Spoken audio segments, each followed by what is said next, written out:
We've got a man accused of driving drunk and killing a Tampa mother 2 years ago who has finally agreed to go to prison. That's Joseph Higgins. In court today, accepted a plea deal after a judge ruled him fit to stand trial. This is just the latest development now in what's been a dragged out case for many months, in fact, a couple of years now. Prosecutors accuse Higgins of playing games with the justice system, delay after delay going to the trial. Fox 13's Gloria Gomez tells us tonight what tactic he tried today.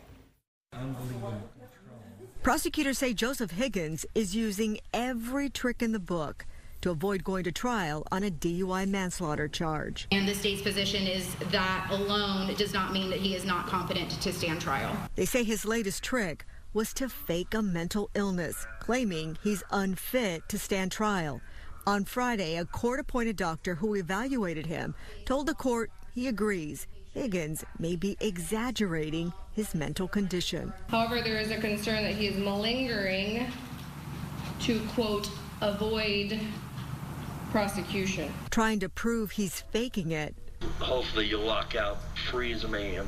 Prosecutors played a jailhouse visit with Higgins and his dad, discussing with a clear mind many things, including the possibility of getting out of jail on bond. The chances they let me out on bond with a GPS tracker.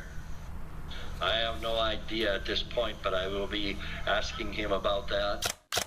On January 3rd of 2021, Higgins is accused of driving drunk and causing a fatal crash in Hillsborough County that killed Carrie Lewis.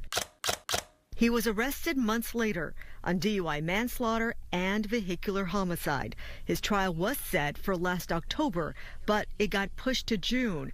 Now it appears Higgins has skipped town. Shall I release the jurors that are here and have them come back at noon? He was a no-show for the first day of his trial. A warrant was issued for his arrest. And weeks later, he was busted at a beach bar in Apollo Beach. We're ready to go. Now the court is holding firm on an August trial date. The only thing standing in the way of that is Higgins' competency. Gloria Gomez, Fox 13 News. So the hearing wrapped up late this afternoon, and again, the judge ruled that Higgins was fit to stand trial. He decided to take a plea deal, agreed to 20 years in prison. He will be formally sentenced then on Monday.